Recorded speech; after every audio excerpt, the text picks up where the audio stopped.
What is up, everybody, and welcome back to the Small Lake City podcast. I'm your host, Eric Nilsson, and I can't believe we're on episode 18. This has been flying by, and I'm so grateful for everybody for listening in and listening to these great stories that I've been able to tell. Now, it's no surprise that over the past 5 years, there's been a huge proliferation of fantasy and sci-fi and anime into the mainstream culture where historically it's been deemed more, for lack of a better term, nerdy. Now, our guest this week, his name is Howard Lyon, and he is an artist who has worked on illustrations for some of your favorite video games, has done artwork for things like Magic the Gathering, and also for a lot of fantasy novels such as Brandon Sanderson, a Utah local.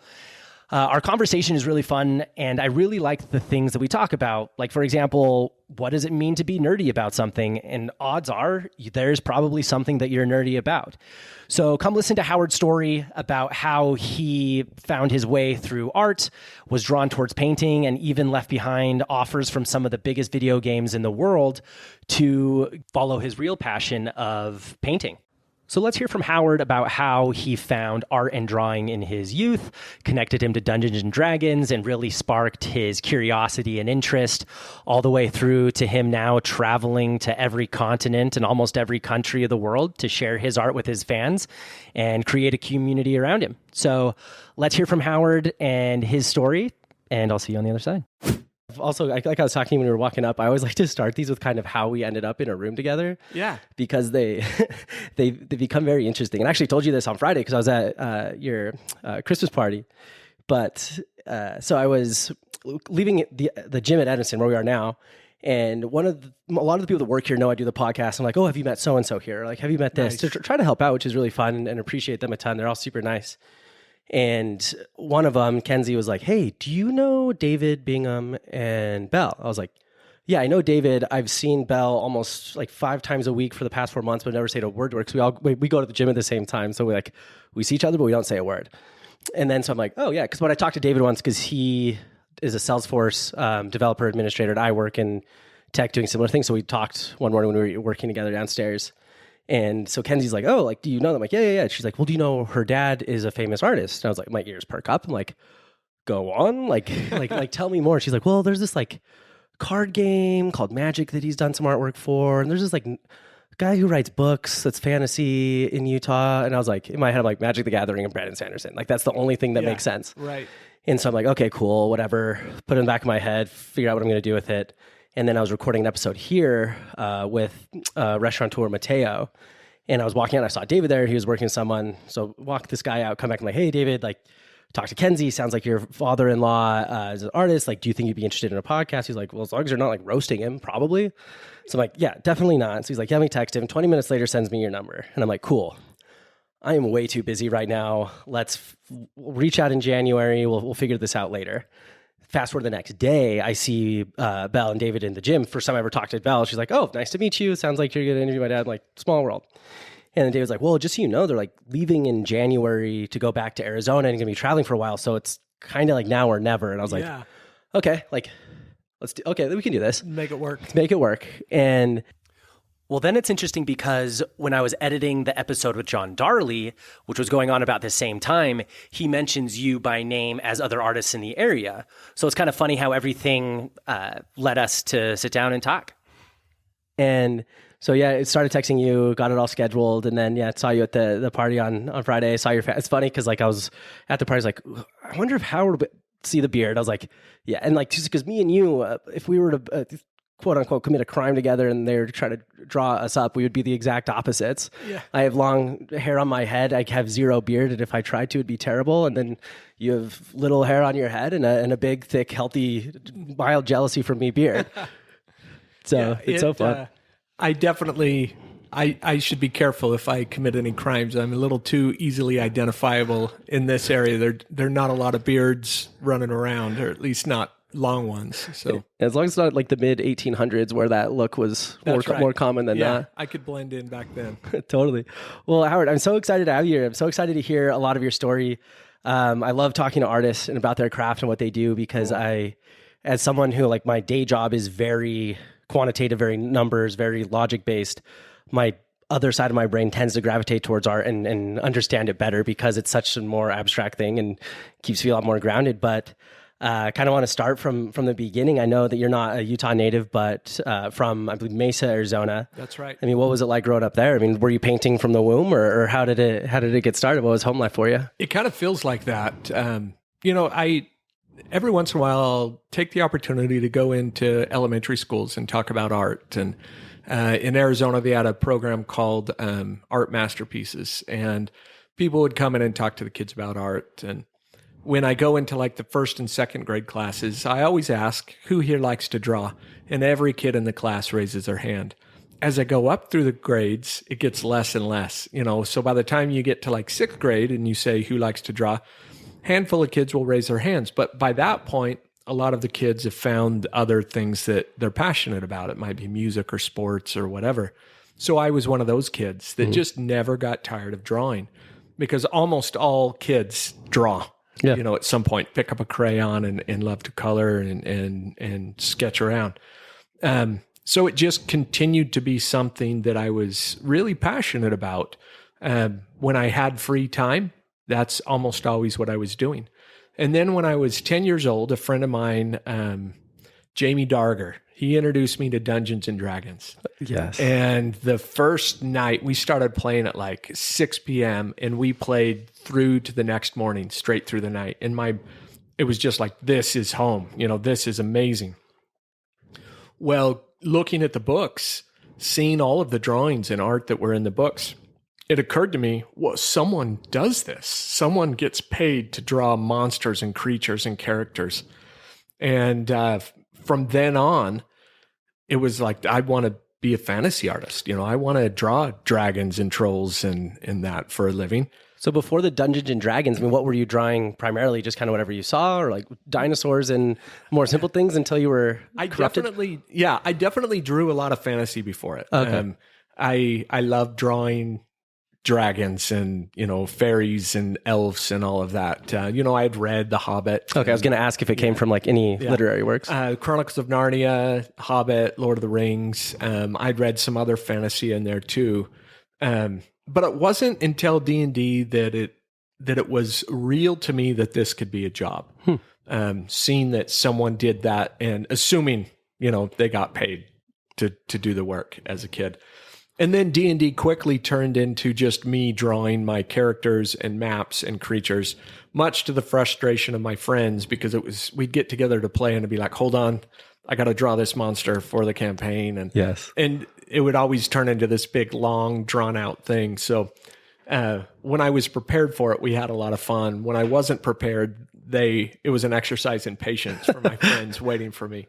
But when I wasn't drawing fantasy stuff, I loved drawing airplanes. Cool. My dad had a great love of airplanes and built a lot of model planes. And I grew up going to air shows and that. So I drew a lot of P-51 Mustangs and Spitfires and F-15s and just loved drawing that. I still have a great love of airplanes, especially of fighter jets. They're this weird combination of beautiful design and destruction, Yeah.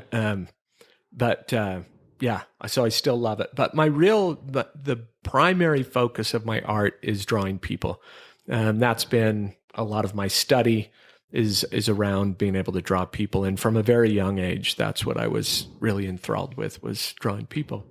And fortunately, I had very supportive parents. So growing up in Mesa, wonderful place to grow up. Turned 12 and told my parents, this is really what I want to focus on. Uh-huh. I don't want it to be piano, because we all had to take piano lessons in my family. So they let me stop piano and get enrolled in some art lessons. Had a neighbor who was a very nice man, Eric Eliason, who I believe is a professor at BYU now, but not in art. But he had taken art lessons and had some things to share. And so I learned perspective and some other fun drawing skills from him. And had great teachers that really believed in me in all of my schooling. And they were very supportive, and went from high school to a community college in Arizona, Mesa Community College, and had some wonderful teachers there that I still consider profound influences on me, not just because they believed in me, but they were very good teachers. Yeah. And then went from there to study illustration at BYU in Provo. And again, was fortunate to have exceptional teachers that really helped me along the way. And while I was at BYU, I got a job working at a video game company, a company called Sapphire. And it took me in a different path than I thought I was going to go on. Ended up working there for a few years. And when we had our first child, Belle, we moved back down to Arizona. Got it. And when you were, I love that you have the hindsight now to realize you're like, I was that kid that kept drawing. I was the kid who was never told to put your imagination away or go play outside or go do something else. Because when I look, and like, especially because I have a lot of young nephews and nieces, and seeing them grow up, and like I'll see them draw, or like sometimes I'll be like, no, like cultivate that. The people who I know are the happiest. Like, I mean, quote, success, however you want to define success, usually creativity and just having an imagination and thinking like outside of the box is very important, no matter what you do. And especially with art, like, because I love that you have this understanding of where you were and like did want to draw, but then you also had great parents that are like, we will support you, we will do this. Like if I had a kid and they were like, hey, I really just want to play the cello. Like, I don't really care about soccer after school. I don't care about this other stuff. Like, I just want to play the cello. I'd be like, all right, so here's your cello. Here's like I'd be like, yeah, I will get out of your way. I will do this. But I know some other parents like may not have had that same foresight or like wanting to do. It's like, no, you're going to do this because of that. And so it's so great that you had this system that got you there.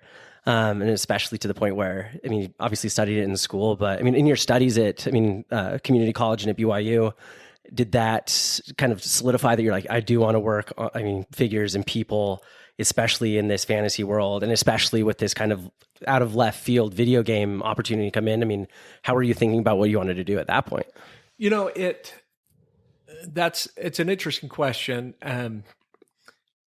I feel like I've always had plans as to what I wanted to do with my career, but those go out the window when opportunities arise and you think, well, this might be a good opportunity to take. And at the time, when I was a student at BYU, I got offered a position making like $50 an hour back in like 96. Wow. And that was far more money than I ever... Like, I quit college, I'm out of here, we made it. I thought I was going to be making, and I actually did. Like, I didn't finish school going there. No one ever asked for a degree. No one still asks for a degree. They want to see my paintings. They want to see what I can do. But I thought I would just do that while I was going to college, and it was a great way to earn some money. And like I said, then we had Belle. And we were like, well, we want to be closer to family. And Shari's family and my family were still all down in Arizona.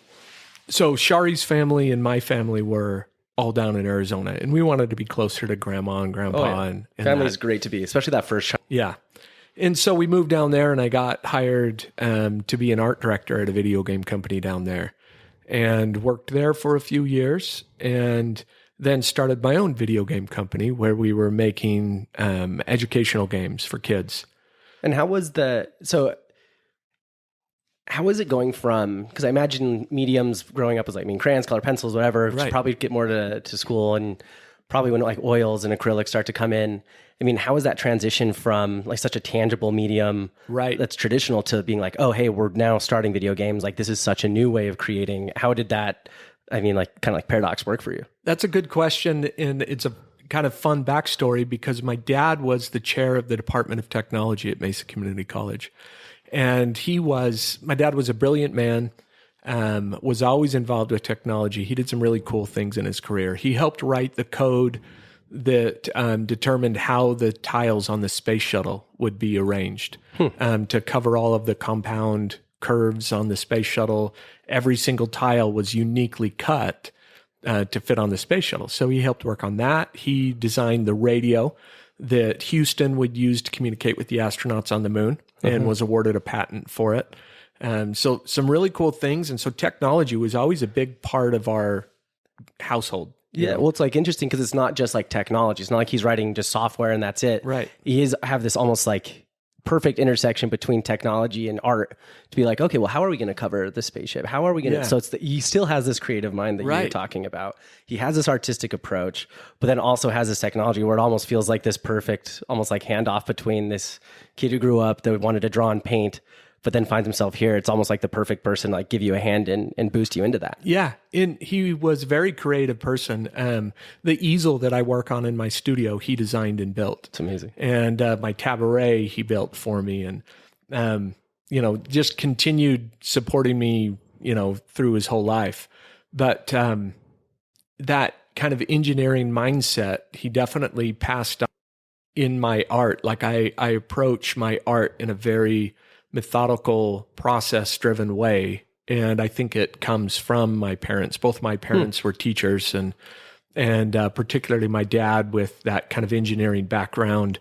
I feel like I learned problem solving through my dad, and I see a lot of art as a problem to be solved. There's something you're wanting to convey, a narrative or an idea, and so you work on resolving that. Yeah, they were always just immensely. So we always had computers in our home, like from the very beginning. I remember we hand built a 286 computer at one point where I got to help. We were like soldering all of the parts onto the board and assembling it. It had a little like 5-inch monochrome amber screen that I remember I would hand type in code to create games, like little programming games where we'd get this magazine. I think it was called Analog Magazine, and it would have games in them, the code for it. Yeah, and you type it in BASIC. And get it to work. But before that, we had an Amiga, we had an Atari ST, a 1040. So this isn't like completely new territory. You're like, yes, I'd been painting digitally, drawing digitally from like 6 years old using a mouse. We had the very first Mac. So we always had computers. We had scanners and digitizers and fun things in the house to play with. So by the time I started working your at childhood Sapphire, just sounds like the perfect, just all these fun toys and gadgets to just play through creativity. That's awesome. I love that. It was great. I made stop motion videos growing up. Me and my friends, we were always making music videos and creating productions, and all of that creativity was very supported, kind of underwritten by my parents, having the gear to do it. So a great house to grow up in. And my mom taught preschool. She always had creative projects going on with our preschool classes that seemed to feed what I was doing. And there was an abundance of material as well as hardware to work with. Yeah. Very fun. So when it did come time, Sapphire was creating a game called Legends 98, and it was a football game. And the first job that they were having us do was taking black and white scans of the NFL football players and turning them into little color portraits, little pixel art portraits of all of the players. I think they were maybe 128 by 128 pixels. Wow. So tiny little portraits. Well, the way they were doing it was they would scan them in and bring that image in, and then artists were painting on top of them, touching them up.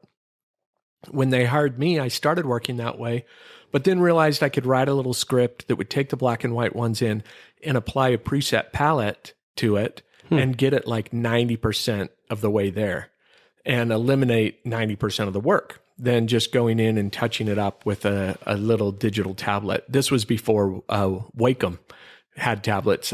It was some other company, but it was the same idea where you had a little stylus and could work. And so they were paying piece rate initially. And so I started making amazing money right out of the gate.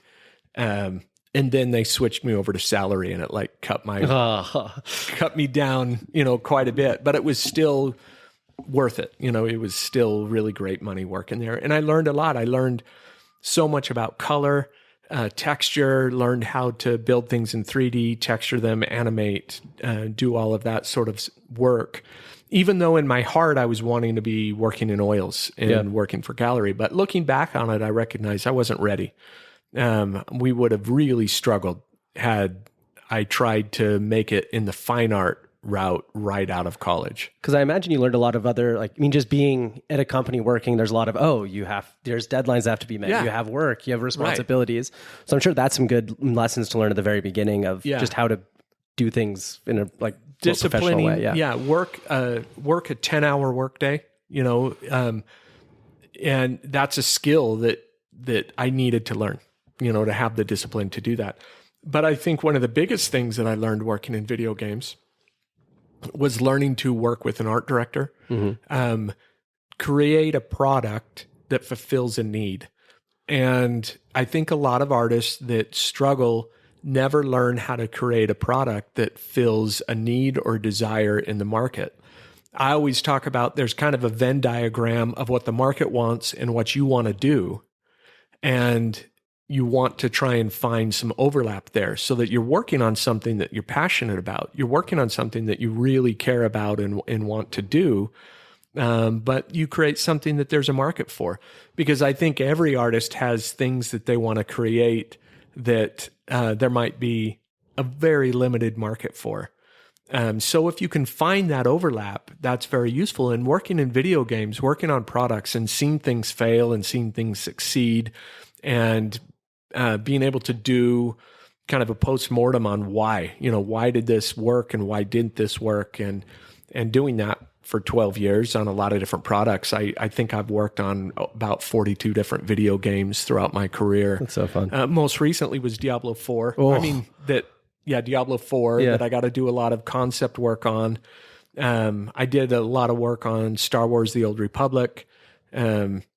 And then going way back, I worked on StarCraft Brood Wars. Oh my goodness. An expansion for that, which was really fun. Clay Fighter 63 and a third was the first project that I got to be art lead on. That was a very fun one back on the Nintendo 64.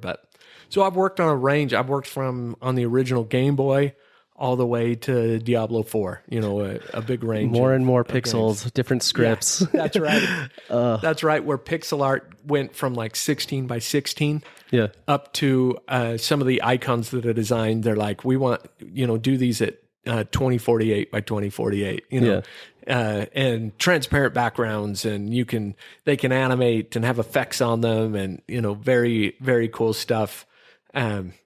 I can only imagine where games will be in 5 years or 20 years. It's incredible where they've come in my lifetime. Like we had the original Pong console in our house, which was like this, 2-foot wide console made out of hard ABS orange plastic, and all it just plugged into the RF antenna on the back of your TV. Like you'd screw it in, and you could play Pong on it. So I went from that, to where we're at now with Unreal Engine 5, and just incredible to see where it's gone in my lifetime. Yeah, I mean, it's funny you mentioned that, because video games for me personally have always been very important. And because our 6th grade Christmas is when we first got our N64. That was like the first console we ever got. We got Wave Runner 64, we got GoldenEye, and a couple others. And so hopefully Mario World. Oh yes, Mario, of course. That's a timeless classic. Anyway, I could talk about those forever. But it was funny because so I started playing video games there, and there's this family that lived across the street from me. They're the Daniels. And so I grew up LDS. My family was all LDS. So they were really the first family that wasn't actively LDS that I spent intimate time in their home, seeing how their home operated. A Jewish family. There was one time they're like, "Hey, we're gonna order pizza." I'm like, Hawaiian sounds great. They're like, we can't do that. Nice. But anyway, I digress. We're not going to do ham on the pizza. Yeah. So they, in their living room, they had 2 computers where they're always playing either Age of Empires or StarCraft or something. Nice. And I would just sit over their shoulder, like, "Wait, why'd you do that? What's this? What does this guy do? Oh, that's not good." And I would just learn. And they had this Sega Genesis and the Dreamcast. We'd always playing video games. It was the first time I really understood how people can connect, playing the same thing, either the same or different areas. Because I'm a very active mind, can get involved. There's something strategic, very engaging. My brain just takes it, chews it, and it's kind of the way I can get things in a single file line instead. So it's always been a fun way for me. But any funny story getting involved, a project that you worked on that was real, that stands out to you? So one of the things that, and this kind of turned my career, was there was an author named David Wolverton. He wrote under the name David Farland for a lot of his books. And he came to Sapphire and wanted us to develop a game based upon a book that he was writing or that was just coming out called Rune Lords. And it really captured my imagination. The book is fantastic. I highly recommend it. The first one in the series is called The Sum of All Men. And I started working on the video game proposal, and at the same time he said, "Are you interested in doing some illustrations for the book series?" And so I did an illustration. It ended up getting into the hardcover, on the end pages of the hardcover, published by Tor Books. And that was my first published illustration post-university, post-college. And I continued to have a relationship with him, a working relationship with him, and ended up doing the covers for 3 of his books. And it pushed me to transition out of video games. It was like, yes, this is really where my heart is. This is where I want to go with it. But before I moved out of video games fully, I ended up working with him again on another property called The Dragons of Frostbach. It was some guy had come up with these characters. We turned it into a video game called Wismo's Workshop, and it featured all of the dragons and everything. But it was because of Dave Wolverton doing it. So I continued to work with him. He was always supportive and encouraging me to break free from games and become an illustrator. So finally, after doing my own company, I ended up submitting some work, the Rune Lords work, to Wizards of the Coast and Paizo Publishing, and started doing work for Dungeons and Dragons. So at that point, I really had come full circle. I was going to say, because when I was looking at, doing some research, I saw there's a video games in there, and I assumed it would be go to school, do this art, still stay in the fantasy, and then just somehow transfer there. So it's funny that the video games first, and that led you to do the books, which got you into Dungeons and Dragons. That's and really right. Comes full circle. Right. Which was amazing. In video games, I was passionate about games growing up. I loved working in the video game industry. Maybe spent a little too much time in the kitchen, so to speak, meaning you make pizza all day. You don't want to eat pizza when you get home at night, sort of thing. And so I kind of have transitioned out of video games as a big part of my life. And I assume it's because I spent so much time making, but maybe the real reason is that I'm just so passionate and fulfilled painting. Yeah. I love it so much. It is what I want to do from the time I get up in the morning to when I go to sleep at night. And I love teaching painting. I love creating works. And so leaving the video game industry was a relief, because it felt like I'm finally doing what I really am meant to do and really want to do. And the fact that my first real clients for it, after Rune Lords, was D&D, was very fulfilling to be able to do that. Well, I like that too, because I think there's an authenticity to it, and following what you felt like you need to do and what brought you joy. Because, going back to almost talking about, if they offered you $1 billion trillion, you probably wouldn't felt fulfilled. You probably would have had a lot of money, but you would still have this itch, be like, hey, I still really want to paint, so I want to do this. Yeah. And so I love that you followed that voice and followed that true desire for what you needed to do to be happy. And it's led to this life of I now get to do this all day, every day. I get to teach it. I get to, be in some way, shape, or form of art and painting every day. I kind of had a proving moment in my career where, so I talked about making my own company, made my own company. 9/11 killed it. All funding dried up and everything. That went away. And so I went from doing my own company in 2001 to freelance illustration and did that for a while. Well, a few years went by, and there was a company called Cheyenne Mountain Entertainment. and they were getting fired up in Mesa, Arizona, and their focus was developing a game based on Stargate.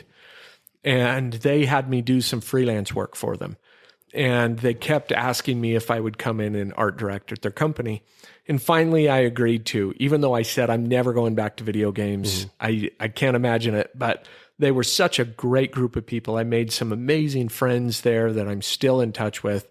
I worked with them for a few years. And the time came to leave the company. And at that point, having gone from working freelance to having a boss again, working at a company, doing that, it really did cement for me at that point that I'm like, this is not what I meant to do. This is what I meant to do. Well, the week that I quit, Blizzard called me up and said, we would like you to art direct Diablo 3. Is that something that you would be willing to apply? I said, Diablo 2 was one of the only games that I ever played through all the way. I said, I love your products. I love your games. I said, I think the only other game that I played through multiple times was Fallout 2. And they said, oh, well, the writer of Fallout 2 is going to be the writer on Diablo 3. And I'm like, you got to be kidding me. So I said, let me get back to you. Hung up and thought, I'm going to go home and have a discussion with my wife and talk about it. But about 5 minutes later, I knew that it wasn't right for me. I called him back and I said, you know what, I'm kind of on a different path now. Wow. And turned it down. Then Riot Games called me up and asked me if I would like to come and work on a new game, League of Legends. Oh my goodness. And offered me a really generous package. I was friends with one of the executive producers on the game. And then it was even easier at that point because I had already felt so good that this was the path that I needed to be on now. And it does always feel that way when you take like one big step in that way. Because you have this one step, you're like, hey, I know I said I'd do this, but I can't. Right. It's like, do you ever watch Parks and Rec? Yeah. It's like when Adam Wyatt, he keeps going back to the accounting firm they want to work for, and he's like, you guys are going to hate me again this time. And like leaves after he starts. Like that's kind of reminded me of that. But then also like, well, let's try maybe his dream game and let's see if this works. Let's see if that's going to be the dream producer. And he's like, no. And they're like, well, how about the game that's probably going to be known as one of the best games of all time? Right. Yeah. Still doesn't jive for me. Another trial, another test. Exactly. It felt like a Greek myth or something. You know, I kept offering these tantalizing things, but it just, when you find something that you know is right for you, it makes life so wonderful because you don't feel like you're missing out on these other opportunities. You know, this is what is right for me. And I don't have to think, what if? Mm-hmm. You know, I don't look back and think, well, what if I had taken that job and ended up in Irvine, California, or ended up in LA, a Riot or whatever. And my mind, there's no sense of FOMO or anything like that because I know I'm doing what I need to do for myself. And I want that for everyone. I hope everyone can find that job, that thing that they do, because it's just eminently rewarding and fulfilling. I want that for my kids. Whatever they are passionate about and they want to do, I want them to pursue it with all of their energy and just really be able to throw themselves in it and go for it because the return on it is... that is what life is about, is being able to find that sort of fulfillment. And I find that with my family, and I'm so fortunate to find that with my profession. Yeah. So, because that's like, to be honest, not a lot of people find that. I know. And like a lot of people just like, not only do they not find it in like their work life, which I believe it can be either good or a bad thing to not have that. I wish it was like this level because then I think that is the good thing. Yeah. But TLDR is if you're forced to do something you love enough, you can start to resent it. And so I'd hate for people to lose it that way. Oh, sure. But at the same time, like even if people don't find it professionally, like a lot of people just live their whole life and never do find that amount of fulfillment. Right.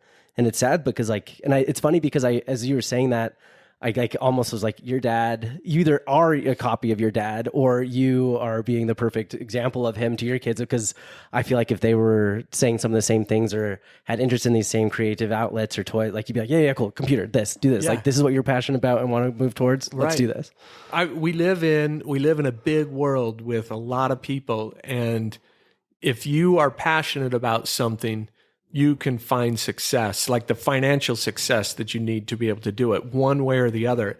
And if you love what you do, then I do feel like the money can follow, but whether or not it does, you still have that fulfillment of doing what you are passionate about doing. So it's a win either way. Yeah. Now, to your point, not everyone does have the fortune.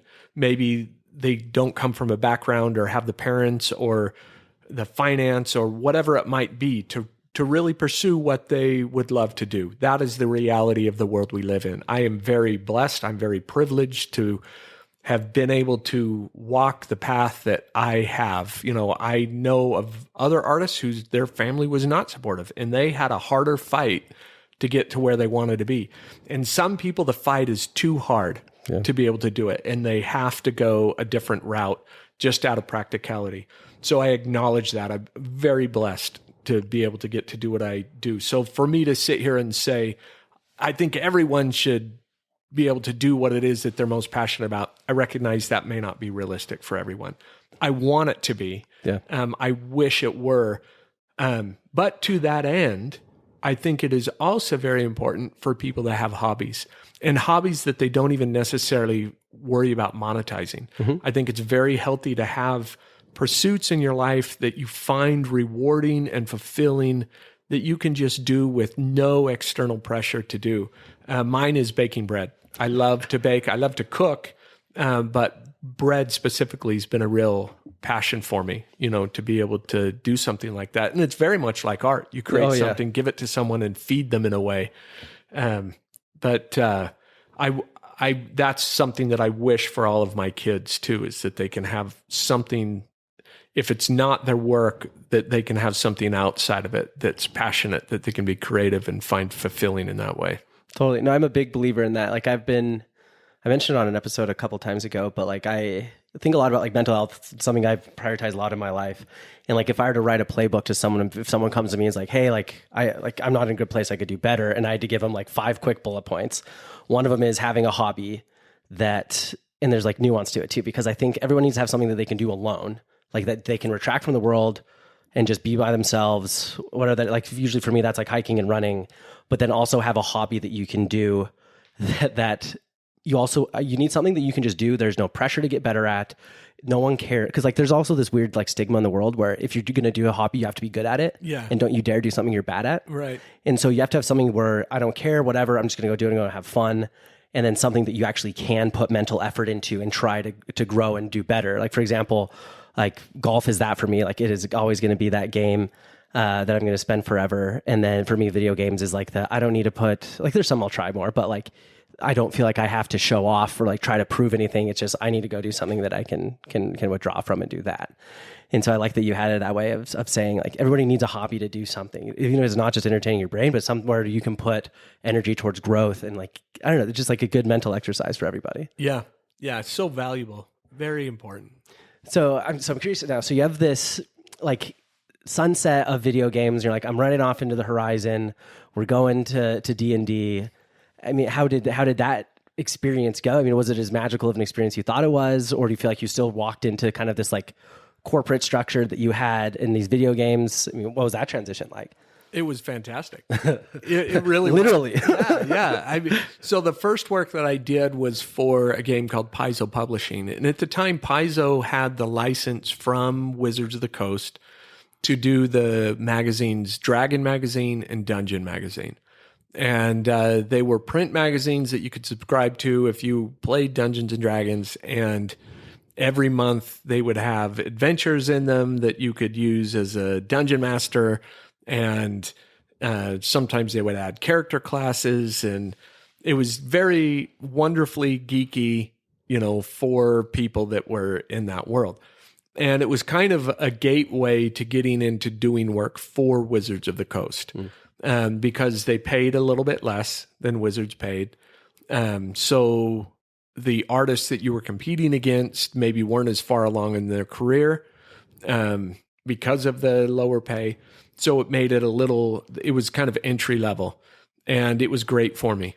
I did probably 500 illustrations for D&D over the years that I was doing work for them, and started with Paizo, did some covers for their magazines, helped get my name out there, raise some awareness around what I was creating. And, but I was getting paid enough, to survive. One thing I do love that I've noticed is you always have this reputation that tends to lead itself.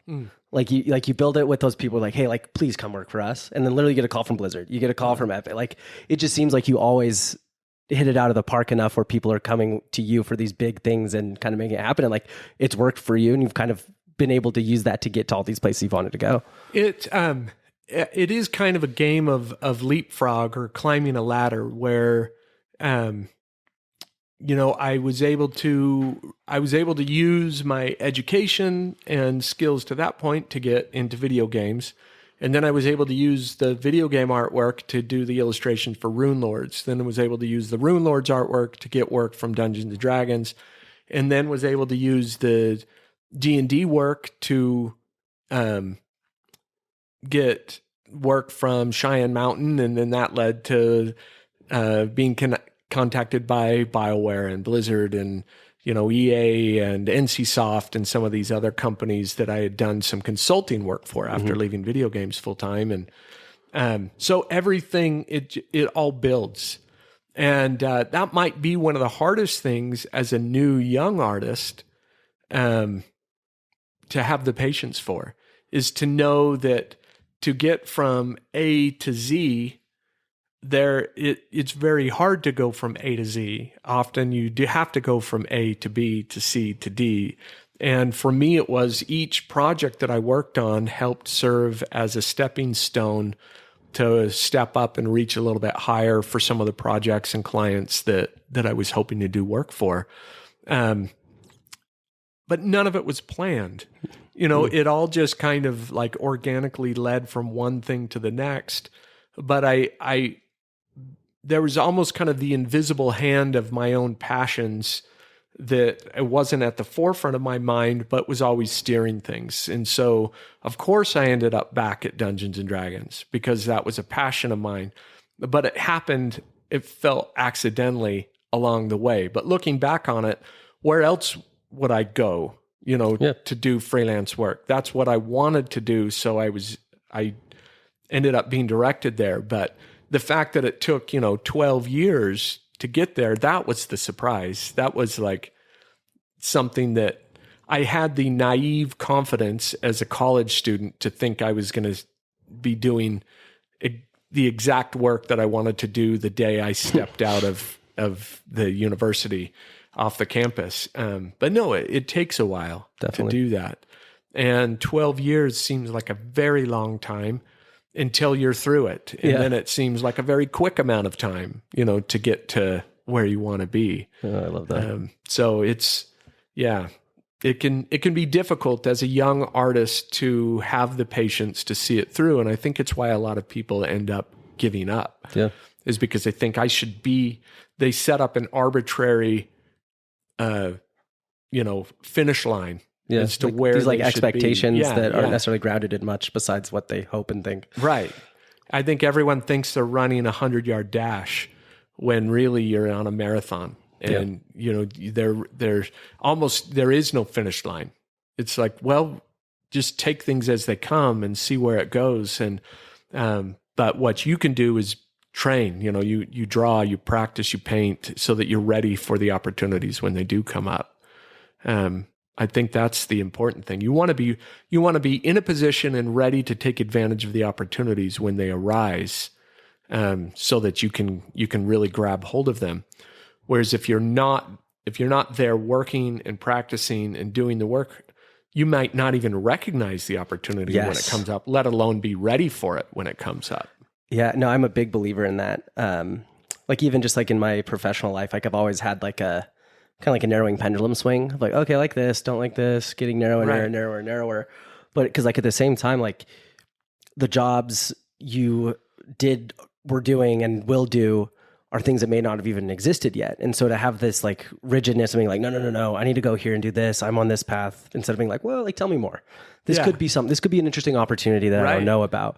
And so I think, and it's like kind of the way I think about like just like an interview in general, you have to approach it like a walk in the woods where you're like, okay, I'm going to start on this path and so I'm going to hold on to, but like, oh, this little detour sounds nice. Let's go over there. Oh, it loops back around. What do you know? Right. And being able to have that, I think, is an important skill, because to your point, like if you're not doing all the things you should be doing, you won't recognize when it comes to you. Yeah. And a lot of people think like life is really just one big decision and like 5 different times. And as long as you get those 5 right, it is. But if you don't make those other 1,000 decisions right or be preparing for it, then you might not know what to do. Yeah. Yeah. We, Shari and I, my wife is Shari. She's an artist as well. Oh, no. We've always told our kids that one of the big keys of success is showing up. That if you just show up, you're already ahead of like 95% of your competition. And my middle child, Isaac, he really grasped onto that early on. Like, once there was a contest where you write an essay and the winners get to go see a Phoenix Suns basketball game in Phoenix, and then they fly you over to Houston to watch a game there and then go to the NASA Space Center there. So he's like, well, I'm going to enter. Well, he was the only kid in his class that entered, and like one of only a handful in the school that entered. And then it went to region, and so he won because nobody many people entered. Yeah, so he showed up. So, and then my daughter, Belle, who's a singer-songwriter, she wanted to audition for The Voice, or she got asked to audition for The Voice. And but we had to drive down to Vegas. Mm-hmm. And so there was some planning, some effort, time put into doing it.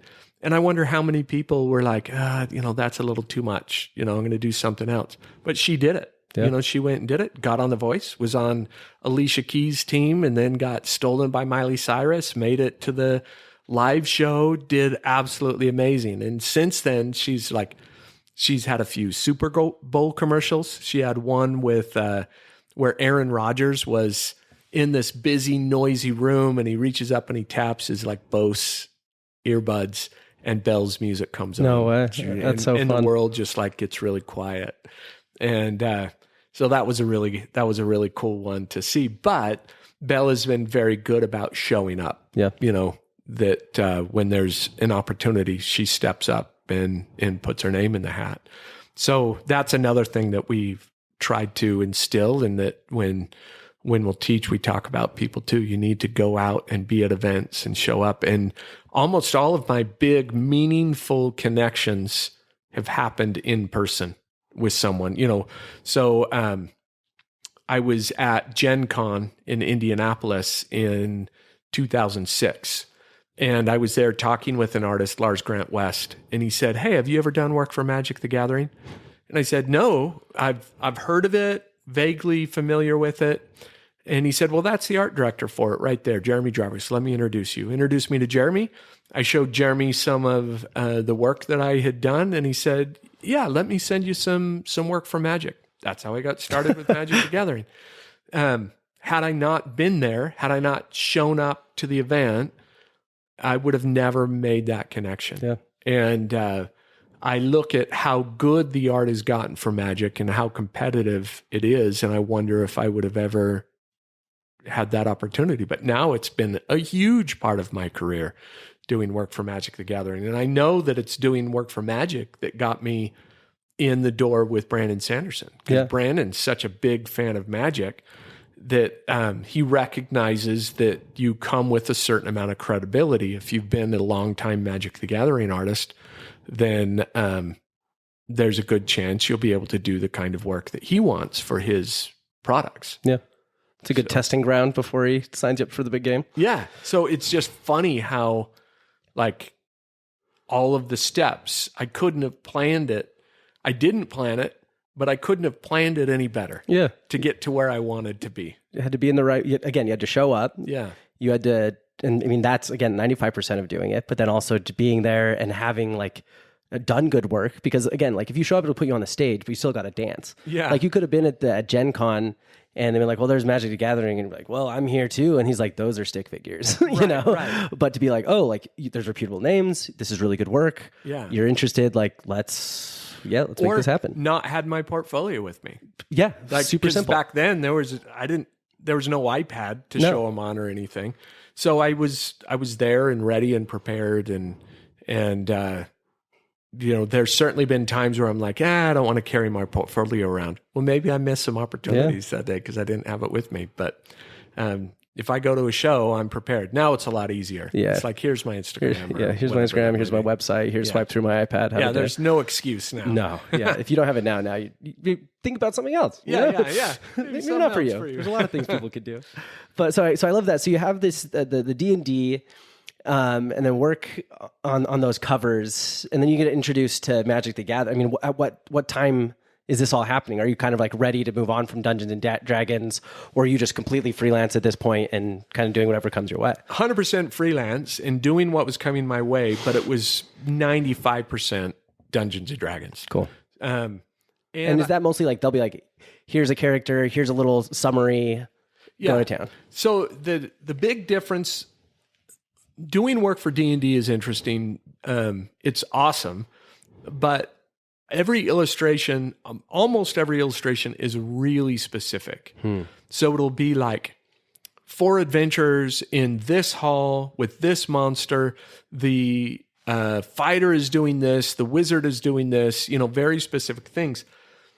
The upside of that is you have a really fun, cool scene to illustrate with some great direction. The downside of it is when works get so specific, they often don't have a great secondary market with prints, unless it is for a big IP that people are wanting to collect the art for. So like Lord of the Rings, you illustrate a very specific scene, Frodo and Bilbo, or whatever. And if people have a connection to that IP, then they're interested in buying it. With D&D, they have people when they play usually have a connection to their own character, or their group that they play with. So the art that you create for them doesn't have as broad of a print market for it. I mention that because you switch to Magic. And now people are playing your character, basically. You illustrate a planeswalker, you illustrate a scene. That's what they play with versus playing their own character. And, in D&D. So they develop a connection to the art that is on the cards that they love to play, that they build a deck around. The result of that is it creates a really robust and thriving economy around the artwork. So selling prints and play mats and getting those cards signed is a big part of being a Magic player and a Magic collector, if someone's into the art. So transitioning... And the Magic community is very active in all of it. It's huge. It's very active. I know when I first started doing work for Magic, so I started in 2006. My first set was Lorwyn in 2007 that my artwork came out in. I quickly learned there were like 40 million active players every month that were registered getting points for tournaments. That's just the people that's just like competitive. For the competitive part of it. And it's grown exponentially since then. I mean, I know last year Magic pulled in over $1 billion for Hasbro. It's their biggest product that they have, more than the Transformers, that have all the big blockbuster movies. Magic is bigger than that. And so it changed my life significantly doing work for Magic because it opened me up to the opportunity to make money with my art after I had created the artwork. Previous to that, my money came from doing a commission, getting paid for the commission, doing the next commission, getting paid for it. With Magic, I'd get commissioned to do something, get paid for it, and I still make money on the artwork that I did back in 2006. Wow. And every piece since. And that has been key to having stability and opportunity as an artist, is finding ways to have my artwork make money for me after I'm done creating it. Yeah. And it has just grown in opportunity doing work for Sanderson and, other IPs out there that already have a fan base. Yeah. There's people immediately interested in what you're creating because they already love that property. Yeah. And yeah, that's such a detail of it all, because it's like no one's going to reach out and be like, hey, can you draw my character from D&D? And you're like, well, maybe, but you're not going to like how much it's going to cost. Yeah. And but then again, like with the Magic Gathering, everything is what it is. No one has their own character, but they have their favorite cards, their favorite decks. And there's two guys I work with that play Magic the Gathering a ton. I was actually talking to David about it because I think me and him are on the same. Like, I appreciate it because, right, like it and all that it is, and all of like the world that it's created. But the thought of like jumping in is very, very daunting, especially once I start talking to people. But I was going to mention it, but totally forgot. So that Jewish family I was telling you about, they also got me into Magic the Gathering. Cool. And so we'd be like playing computers, and we'd sit on the ground and we'd play Magic the Gathering. And then we go play on the computers, and it was fun. They got me into this. Let's call it nerddom. I wouldn't have gotten exposed to it. And they were the first people to get me there. Let's put it that way. And it was such a fun world and such a fun way to get into, because I'm love getting lost in like these worlds. So I'd see these cards and all of a sudden get so attached to it. But are there any cards that you've did the artwork for that people would recognize, and if they're Magic the Gathering fans? Probably the card that I am most famous for it's a funny one. It's called a Harmless Offering, and it depicts these hands. So you just see the guy's hands, and he's offering you a little kitten, and the kitten's really cute. But when you look closer, you see that there's some bloody bite marks on the guy's hand. And then you see there's a little blood around the kitten's mouth. And then you see his thumb is bandaged. And then you see the cat's tail, that the cat's tail actually has a little monster mouth. Like it's been transformed by the Eldrazi and the magic world. And that it's probably the tail that bit the guy on the thumb. And then you see its back foot that's like kind of turned into this little demon claw that's in there. And it's all painted fairly realistically. So people have loved it for the cat. Yeah. And then they love kind of the discovery of seeing all the little clues. And I'll still get people that have played with the card, love the card, and come up to my table at an event, and they look at the art big, and they're like, oh my gosh, I never noticed the tail. Oh, wow, look at his foot. And, and that sort of like discovery process with the art, I think has made that piece one of the like favorites among Magic players for my art. The other card that lately, I say lately, for the past 5-6 years that I sign a ton of is one called Death Shadow. And a lot of people build their decks around the card. The mechanics of the card makes it so that depending on how you play, it can end up being really powerful really fast. So those two cards I've signed thousands of those at events. And what's great about Magic is I signed them in Japan, Italy, England, California, all over the world. Well, we get the opportunity as artists to travel to events and sign cards and sell prints and all of that. And man, nerds are the same all around the world. They're my people. I consider myself a real nerd too. I love that culture of being unabashedly passionate about something that you love. Yes. And it's funny because now that like nerddom has become very mainstream, definitely, for people to love. Anime has never been more popular. Popular.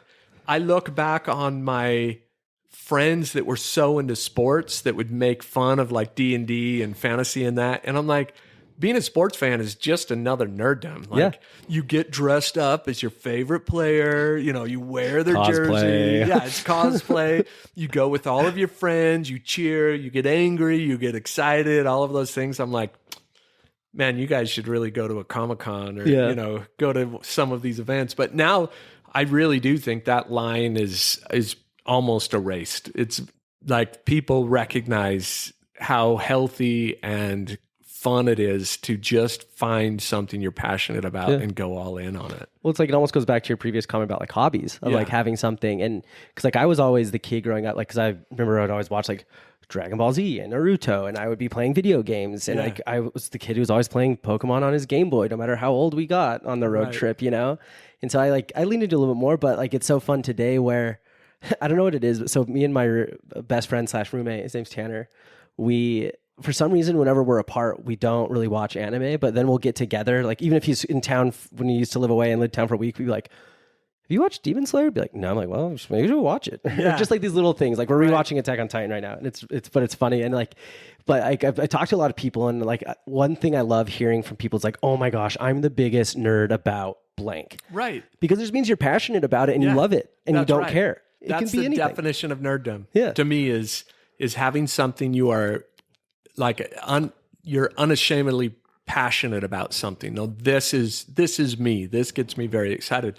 It's one of the things that also, maybe this is a weird segue, it really intrigues me about Japanese culture is you'll find, like, I love watching the videos of this guy who has dedicated his life and followed in the footsteps of his father and grandfather and great-great-grandfather making ink or making dumplings or, you know, something that their family has made for generations. And I feel like YouTube's full of videos of that.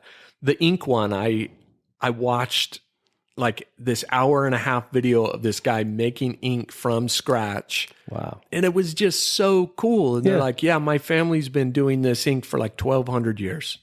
And he's taken it up. There's, I think in Western culture, we've lost some of that. You know, there are places in Europe where you still find these artisans who have been, you know, like an Italian shoemaker, this cobbler that's been their family business for generations, and they take great pride and love in it. I know when we go to Venice, going out to Murano where they make the glass, they're very famous for glass and glass blowing. It's all a family business. You can't get in unless you're family. Like they embrace the nepotism of it. And they're like, well, yeah, of course. Like, why would we not? Yeah, why would we not? We've been doing this for generations. Yeah. Why would we trust someone else? But to me, that's the sort of thing that really captivates me, is seeing these people create the greatest writing ink that they possibly can, and their life is dedicated to it. Yeah. That's really cool. I love those sorts of things. So just severe nerdiness of ink. Yeah, that's right. Because like, there's so much beauty in it. Yeah, there is. And I seem to find when I find a lot of, when I go searching for that sort of thing, a lot of it shows up in Japan. Oh yeah. You know, their crafts, they love their craft, whatever that craft may be. Right. Yeah, so I find a lot of inspiration there. I've been there a couple times. Went there with David and Belle. Oh, interesting. As well. David is fluent in Japanese, and so it was really fun to travel with them there. But David shares that enthusiasm for that kind of cultural kind of dedication to doing something to the very best of your ability. Yeah, there's always like one term I use a lot, like both professionally and personally, is like finding nuance. Where once you feel like you understand something super well, like tell me the nuance behind it. Where do the rules break? Yeah. And if they can't tell me like where the rules break, or like, oh, well, it's not true in these situations, because always and never are never true. But like once you could start to find nuance, that's when you start to understand something appropriately. And so like for the example of ink, like let's say they're like, oh, well, all ink works like this. This guy's like, actually, no. When you put ink to this temperature and this temperature, and actually when the human gets from this and this, that's when it doesn't work anymore. So that's not 100% true. Well, any skill that you learn, I feel it's like learning a new language. And when you're first learning a new language, your focus is on remembering the rules, remembering the words, and then you can learn to communicate in it. But it's not until you're fluent that you can write poetry. Yes. And it takes a long time to develop the capacity to be able to write poetry. And with art, you first learn to draw, and then you learn color, and then you learn composition and design and value and edges and contrast. All of those things start to apply. And you have to learn all of those. And it needs to become second nature enough that you can communicate without thinking about every, word that you're saying. And it's only when you get to that point that you can start to write poetry with it, where you can really start to create art. And I'm sure it's true with everything, like a basketball player you look at Michael Jordan, and he was an artist out there, doing things with the way he moved. He's an artistic nerd of basketball. That's right. That's right. And so with anything, you need that mastery of it to get past the point where you are just struggling to communicate, and then you can become a poet with it. Then you can create something where you are adding nuance and depth and layered meaning to what you're doing, and it becomes something really beautiful. Totally. Right. Did you ever play Magic at all, or mostly just stick to the art? I do play. I play a little bit. For the first, probably 5 or 6 years of doing work for Magic, I'd get people coming up to the table at events and being like, hey, what kind of deck are you playing, and that sort of thing. And I'd be like, I don't really play. That means nothing to me. I'm so sorry. Yeah. And seeing the disappointment, I'm like, ooh, I should learn how to play this. This game gives so much back to me. I need to learn how to play it so that I can relate a little bit better.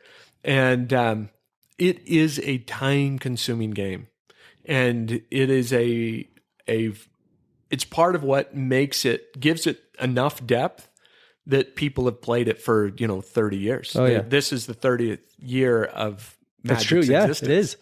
And it's that kind of depth that gives it the longevity, but it also can make it intimidating to get into. So I decided I'm going to learn how to play well enough that I can do what's called a draft. And that's where you don't build your deck ahead of time. You all open the cards at the table, you pass the cards, you take one, pass them around, take one, keep passing until you have a full deck. And so you plan it and build it in that moment, and then you play. Very fun, very low pressure. Because I know with my personality, if I'm going to do it the other way, where I'm building my deck, I probably will lose time painting. Yeah. It will start to be obsessed over. It will adversely impact my career. So what I tell Magic players is I do play, I like to draft. I decided I can either do the art for Magic or I can play the game. So I'm going to focus on doing the art for it. And they've been great at accepting that as a reasonable answer. That's so, I think that's a good way. Because I imagine there's some sort of aspect of if I can at least understand the basics of this game, there's going to be part of that's going to translate to how I can make the artwork a little bit better. That's exactly right. And I did find that as I learned the rules and how the cards work, how the game is played. When I would get a brief for artwork, it doesn't include the mechanics of the card. That's rarely included. And really the only time you know for sure if it's a card that's already been printed, sometimes they'll create new artwork for it. Yep. So you can go and see what the card makes sense. actually does. But knowing how the game works, you can infer a lot in the briefs as to what you should depict in the cards. So it definitely has helped. I love that. And so I like also how it seems like you were making these Magic the Gathering cards, doing very successful about it. And I feel like Brandon Sanderson's almost in the wings being like, all right, is it time to draft this guy into my team? Or how did you get introduced to him? That is a good story. I like telling this story. So when I was 15 in Arizona, I started teaching art lessons to kids a little bit younger than me. Of course you did.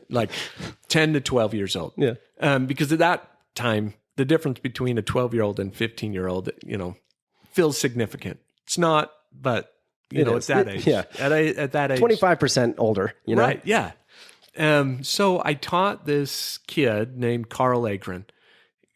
Carl, fun kid, really enjoyed teaching him.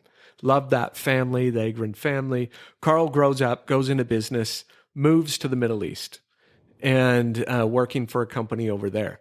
Well, continuing forward in time, Brandon and Isaac Stewart, Isaac is Brandon's creative director, VP over art. They go over to the Middle East, and while they're there, they're meeting with someone, but while they're there, they go to church. They're in church, they meet Carl Agren. Carl Agren says, hey, I have this friend. He's a fantasy illustrator. He lives in Arizona, but I know he's moving up to Utah. You should go meet him. He's going to Salt Lake Comic-Con. So I went there. Isaac Stewart came and met me and said, I'm the art director for Brandon Sanderson. Would you like to do some work for Brandon? And I didn't know who Brandon was at the time. So he gave me a bunch of his books, read them. And the first thing I did for Brandon were a couple covers for a published short story, one called Dreamer and one called Snapshot, that were published together. And that went well. And they've kept sending work my way after that. So when I get asked, how do I do work for Brandon? I say, well, when you're 15 years old, teach art lessons to a kid that will meet Brandon in the Middle East and introduce you and send him your way. Because that's exactly how I got started with them. That's all you got to do. Yeah, that's all you got to do. You just got to make a friend here. You got to ship them over to the Middle East. That's right. And the rest writes itself. That's right. Piece of cake. I mean, how is working for Brandon? So it's interesting because you have like video game art, then you have these couple of different avenues, like fantasy art. And then, I mean, how does that compare to like novels or working with Brandon, who's just like, I mean, this one person who really needs this one, like this artwork. Right. I mean, how did that change for you? You know, Brandon is kind of unique in the publishing world because artists don't usually have a massive team of people that they have hired and built up to create merchandise and artwork to flesh out their world. Usually an artist will work with the publisher, and then the publisher hires the artist to do the cover for the book and the interiors and all of that sort of thing. Well, Brandon has created his own publishing company. He still works with traditional publishers, but has his own publishing company and has, I don't know how many employees, dozens of employees that work for him full time just to fulfill orders and create merchandise and products. So he's created this kind of empire of his world where he is hiring many artists to do work for him. But he's wonderful to work with. He loves art. You see it in a lot of his books because a lot of his characters are artists. In almost all of his books, there's someone that is an artist that draws, and he gets it. You know, just the way he writes about it. He gets that whole process and what that's like and how valuable it is, which isn't super surprising. You know, writing and art have a lot of overlaps. I mean, especially with someone who is such a creative writer, like you think about the artist in his context, he's the one who brings it to life almost because he can see it in his head, but in order to communicate with the artist and then to put it down in the right way, it's like, yes, we speak the same language. This is exactly how it is. Yes. Thank you. And he's a very visual writer, you know, very descriptive of the worlds that he's creating. So he's wonderful to work for. Previous to working with Brandon, my absolute favorite crowd to meet with at conventions is the Magic the Gathering crowd. Very intelligent, very capable players. It's a difficult game, complex game. You need to be smart to play it. So you'd get this crowd that would come in that was usually like had a measure of success and intellect and very fun to talk to. Very good, supportive crowd. And I thought, this is the best audience that I'm ever going to work with. And then I started working with Brandon and meeting his fans. And Brandon has done something that I think speaks to his writing style and the way that he writes, where his audience that he has cultivated is so kind and so generous and enthusiastic about what Brandon writes. Brandon's work deals with real issues, even though it's fantasy. It deals with issues of identity and depression and anxiety and trauma and things that are common to the human experience in a way that makes it very accessible and relatable and in a very safe way, you know, because you relate to these characters and their flaws, but also their successes. And the end result of that is what a wonderful group of people that come to these events.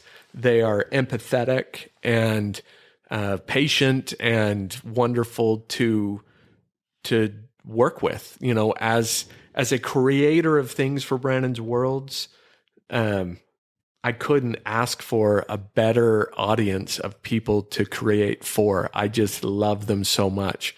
And the magic community is still incredible. But wow, kudos to Sanderson and the world that he has cultivated, because it's really wonderful to do work for. Totally. And I'm sure there's some overlap between the two. There's a lot of Magic Gathering fans that curl up to a Brandon Sanderson book at the end of the day. For sure. For sure. We see a lot of that. So I know one of the things you wanted to talk about is why Utah. Like I was about to pivot there. So perfect. Go for it. Cool. Fire away. We were living in Arizona and doing a lot of work. That's right, because you were there and we never talked about the Return of the King. Back to here. Yeah. We found ourselves coming up to Utah over and over for art events. I had done some religious work, and so we were coming up here often for those sorts of events, but also finding ourselves up here for a range of other events. In fact, one year we realized we had come up to Utah every month for something. And Shari and I, we both just started to get this feeling like maybe we should just move back to Utah. And then a year later, we kind of fought it for a while. We didn't want to move back Everybody to Utah. fights the move back to Utah. You don't want to, but it fights back harder. And we both grew up in Arizona. I had my roots there, my family there, my mom and dad and my sisters. And at that point, all of my family but one brother, they were all there. And then cousins and like deep roots in Arizona. And then about a year later, my kids all said, I think we should move to Utah. And they were in high school at the time. Wow. In junior high and high school. And you want to move now? No, yeah, we do actually. Yeah. I'm okay making new friends. You're like, all right, here we go. And so we did. And we moved up here. And the art community here is something special for a couple of reasons. One, the skill that is represented in the art community. Shari and I are active with the Portrait Society of America, and we go to the conference every year, and they will choose about 20 finalists every year in their conference. One year, 5 of the finalists were from Utah. Wow. And usually they have multiple finalists, and those finalists often win or place, in the top 4 or 5 for the conference. Same with Oil Painters of America. I was back at Portrait Society one year, and Peter Trippy, who's the editor for Fine Art Connoisseur and very prominent in the art world, he was like, man, what's in the water in Utah? Like, what's going on back there? The Utah punch is way above its weight in the art world. I wouldn't say Utah dominates, but pretty close. I mean, they're winning. Artists from Utah are winning regularly at Oil Painters of America and Portrait Society and are represented in galleries on both coasts, up and down, very prominent. The Art Renewal Center Salon has been won by Utah artists multiple times, and it's an international competition. So we've loved that, being among artists here that are painting and working at such a high caliber. But the other part that is unique to Utah, and this probably goes hand in hand, is we find it as a very non-competitive market, or non-competitive community, meaning almost all of the artists that I know are ready to open up their studio, make friends, network, be with other artists, talk about their art, share what they're doing. And we've found that is unique. Yeah. I'm sure that it exists in other places, but I don't know where. But I do know it exists here. And it was worth moving here just for that. To be among other artists who are generous and kind and willing to share their insights and network and all of the things that are quite important to being successful as an artist that you often have to fight for or create yourself already exists here. and is ready to help artists. So it's interesting. There are hundreds and hundreds of professional artists working in Utah, but most of them sell outside of Utah. Yeah. There is a good art community here, a good art market here, but most professional artists that I know working here sell their work outside of Utah. Interesting. So the customer base hasn't matured here to the point where I feel like the art market here, broadly speaking, of course there's big exceptions, but broadly speaking, are more interested in buying prints. It's a fairly frugal market. Yes. More interested in buying prints than they are original works. But as money ages, that will translate into buying more original works and seeing and feeling the value in having an original work of art in your home versus a print. Once you switch over and you start collecting original work, it's hard to collect prints. Yeah, no, I think you hit it on the head, and I think we're seeing it change. Actually, I want to go back to one thing really quick. I love that you're talking about the community of art, because I've heard that from so many different people, and to me, it's like the ultimate. Salt Lake Deseret, right? Deseret beehive working together for the betterment of the hive. And I feel like it is a lot of that, because I do hear, especially like with our mutual friend, John Darley, he does so much to give back and is always around all these other artists, where a lot of people in other markets would probably be like, oh, well, why would you work with them? You're about to, like, you're fighting over, anyway, like there's so many reasons to be competitive, but at the same time, like here, it's like, hey, like, don't stab me with your brush. Like, we can do this together. We can all win. And I do love a lot of that. And then art. Oh yeah, the frugal market. Yeah. So I think a good comparison of what's going on in Salt Lake and broader Utah, like food, for example. I'm not until the past like 5 or 6 years. Food was fine. We had a lot of great chains that were starting here, a lot of really fast casual, which makes sense. Young population, a lot of young families just get food and go. But now we're starting to see, again, like a lot of fine dining, a lot of really good food start to show up, and people are willing to pay for it because they appreciate it. And I think art is almost like that next sort of realm where I feel like I've had a lot of friends recently, as we've kind of like, I guess to your point, like matured and started to get older, like, wait, I do kind of want like art that I want in my house. And then that does drive me to have opinions. If I do want art in my house, what does it look like? How do I want it to feel? What's the, like in a lot of these questions that start to come up that, if I'm going to put a big piece in my living room, I'm not going to go buy a big print, like I want it to be everything there that I wanted it to be and have that actual painting. And so I totally agree. I think there is this wave of art and appreciation coming, especially when there's so much of it here already. Yeah.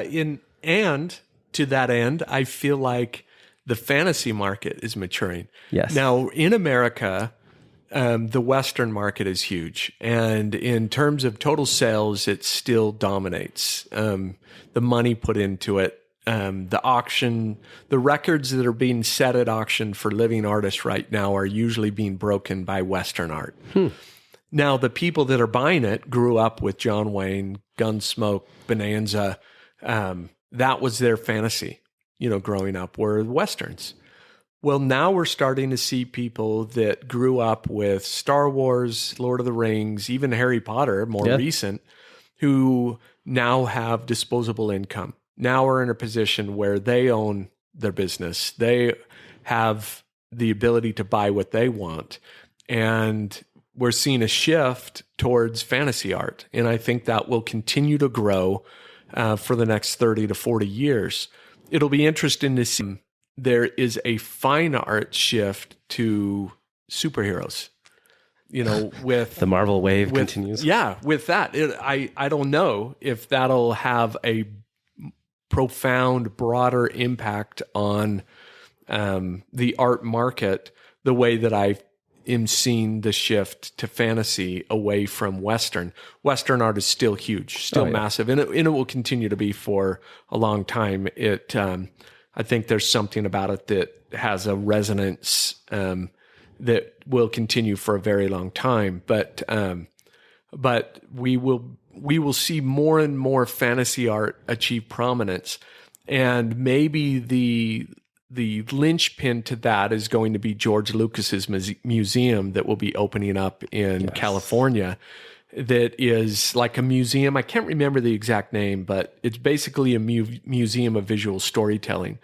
And Lucas's collection has been of golden age illustrators and the art that supports movies and commercial products and fantasy, really. And we're going to have $1 billion museum dedicated to it.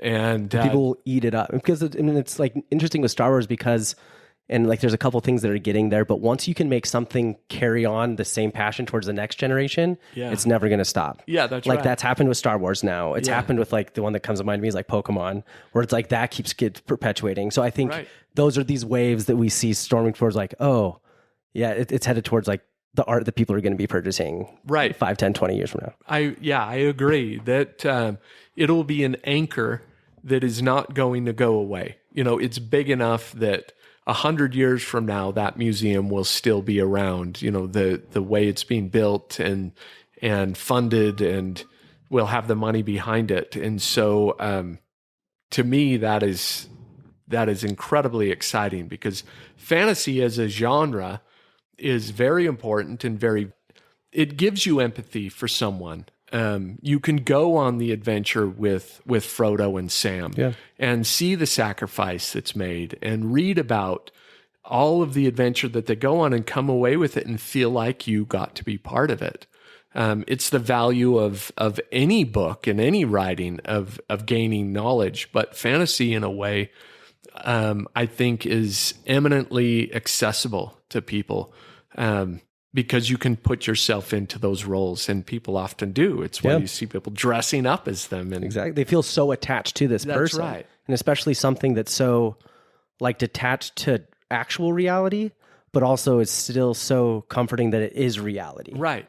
And that's one thing, because like I've always been a big sci-fi and fantasy fan, and I have a friend who isn't, and I'll always be like, "Oh man, you got to watch this." He's like, "Oh, it's like not real though," so I can't really get into it. I'm like, "Oh, you poor soul." Right. But then we have all these like examples of like, again, going back to our kind of points of like bringing like quote nerdiness back to the mainstream. Like, I mean, I think the biggest thing to help with all of that was Game of Thrones. Like all of a sudden there's these people who's like, I would never watch a show about elves and dragons and ice zombies. And they're like, so did you remember in season 3? And all of a sudden they're like these huge fans. I'm like, everybody made fun of me in high school. I'll forget about it if you do. And we can just move forward. That's right.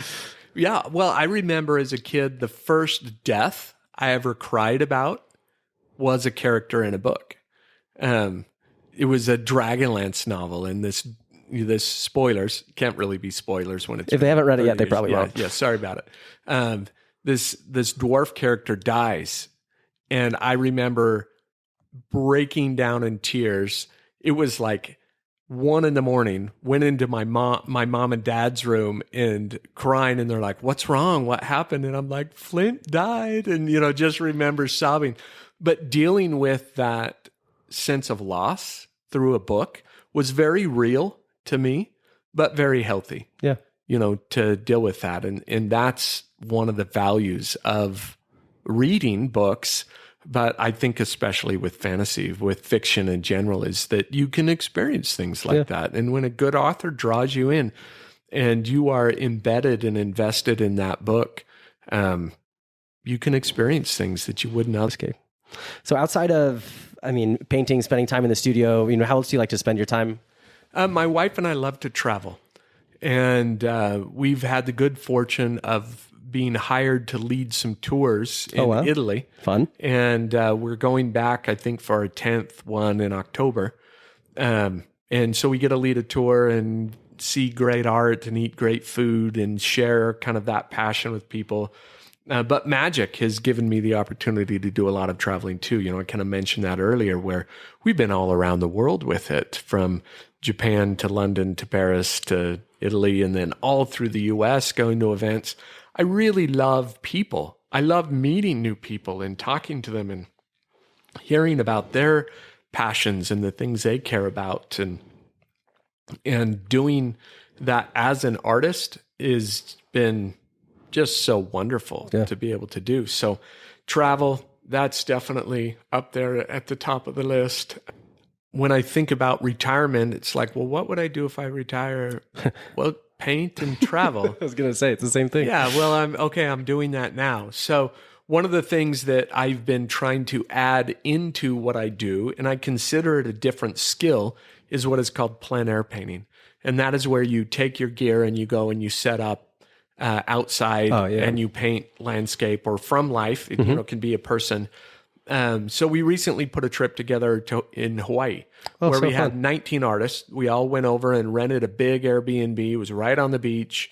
Get that many people to jump in, and it's very affordable. Yeah. So we did 10 days in Hawaii. I think it was like $600 per person to stay 10 days on the beach in this great house. We all painted. Then I sold all the paintings and to pay for the trip, airfare and food and all of that while we're over there. That's something that I want to do more of, where we plan painting trips. So we're not just traveling, but we're traveling.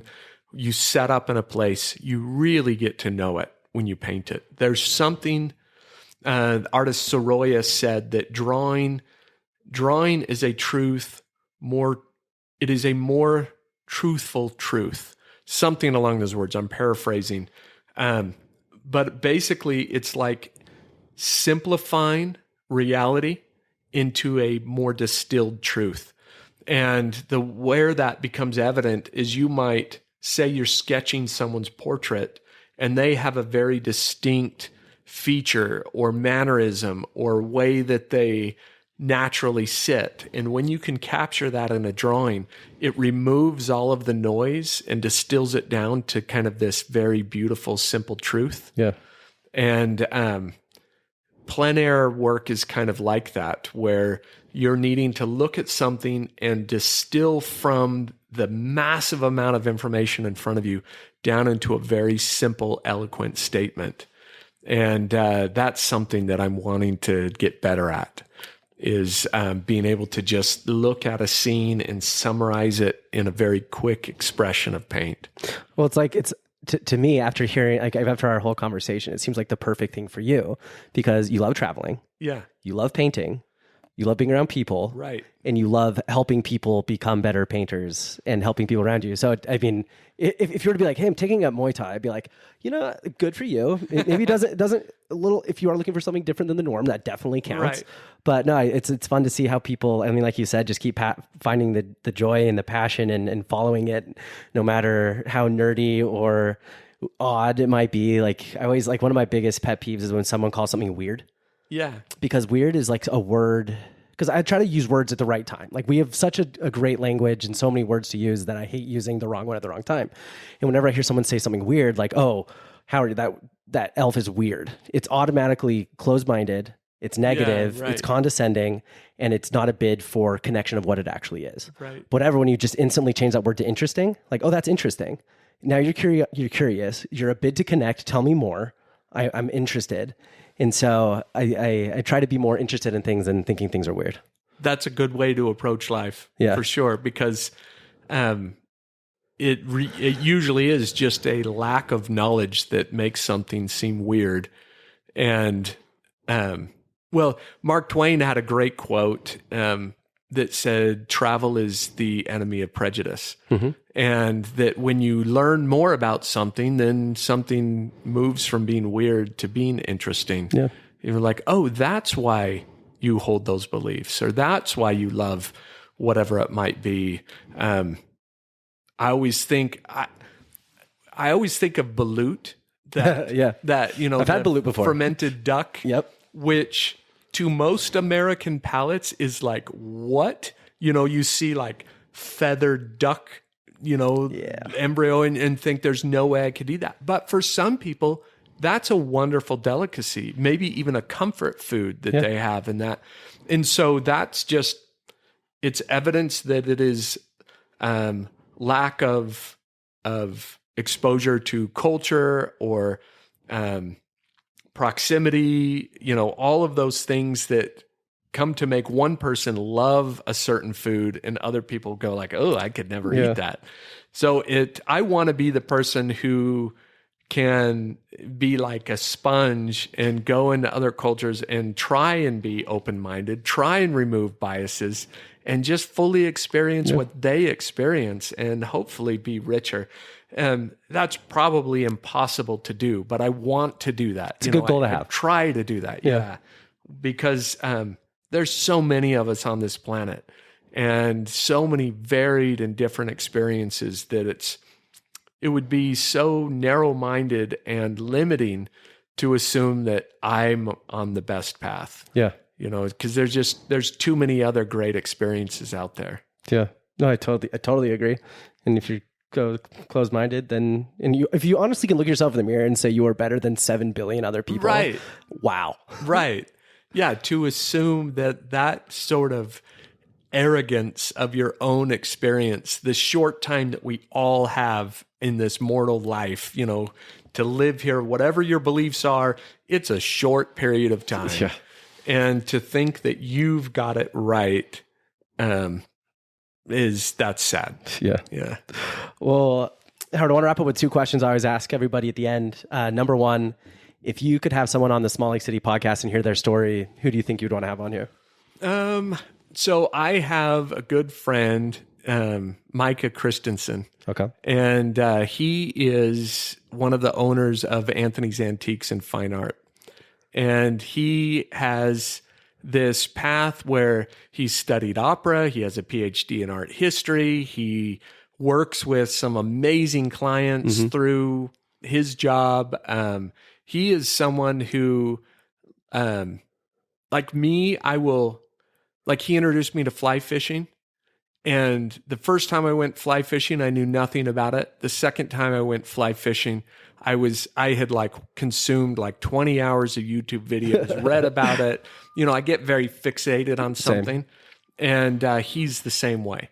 And so it's fun because we'll come up with something new to learn about. Like he bought a wood sauna.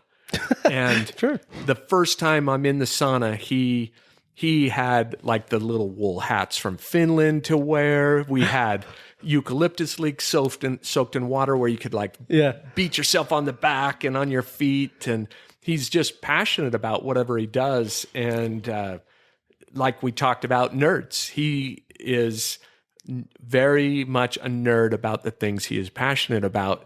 And I love those kinds of people. So Okay. That's someone who I think you should have on. So it's funny. The reason I smile and kind of chuckle is that's the same person that John Darley said. He's like, really? I want Micah He said Christian. So I'm Micah. like, all right. I mean, I always reach out to everybody that gives an example, but this one, yeah, I gotta do it. Micah would be great. Another artist, an artist that would be interesting to have is Jeff Hine. Yep. Works here in Salt Lake. He has his own very successful podcast. Yeah. Because John apprenticed under him, right? Yes. Yes. Okay. Yeah, under Jeff. Jeff's very influential, outstanding artist, excellent teacher, really great guy. Also someone who, he decided he needed a better leather sketchbook holder. So he learned leather working. And I don't know how many versions he's gone through, but learned that craft. So I find this is a common attribute among a lot of artists, but he'll get into something and then totally fixate on it for a year or two and then move on to something else and really learn that. So, but Jeff's a fun guy, very intelligent, very well-spoken. And so he would be someone fun to have on the podcast. Definitely. And then lastly, to wrap it all up, if you want to find you, your artwork, anything about you, where's the best place to find you? Yeah, if probably the first place to start is my website, howardlyon.com. So, and it's Lyon, HOWARDLYON. And then on almost all social media, I am Howard Lyon Art. So just my name and then ART, all one word stuck together. It looks like Howard Lee on art, but I did notice that when I typed it in the first time. Howard Lyon Art. I didn't even think about that. And then so many people say that, oh, it's your name. I thought it was Howard Lee on art. Yeah. Where did that come from? That's going to be your podcast is Howard Lee on art. Yeah, that's right. So on Instagram, Threads, Blue Sky, Twitter, X, all of those, that's how you'd find me. Sounds good. Well, thank you so much, Howard, for the time. It's been a great combo. Thank you for nerding out with me. I was as soon as I found out about all the things, I had so many questions and wanted to hear more. So thanks so much for the time.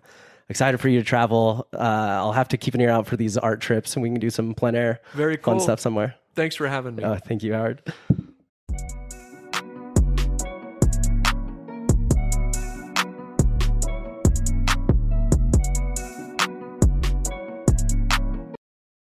Thank you so much for listening to this week's episode of Small Lake City Podcast. Don't forget to like, follow, review, subscribe, and share this episode with your friends. And we'll catch you next week. We'll see you there.